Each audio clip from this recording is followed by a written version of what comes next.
Valentine's Day. Valentine's Day. Valentine's Day. I know what day it is. Love stings. Do not open until perfect moment. Oh, what's in the box?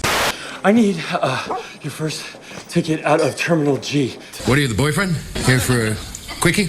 Can I just go up? Well, I get it. Why waste time making small talk with the doorman? She wears short skirts, I wear t-shirts. When I was a kid, I snuck into my mother's bedroom. Uh-oh. She was laying there naked. Dean. She had been drinking all night. Yuck. If he says yes, it'll take me a minute to change. I'd buy that for $1. Amazing Grace, come sit on my face. Ooh, I miss high school. That's what I love about these high school girls, man. I get older, they stay the same age.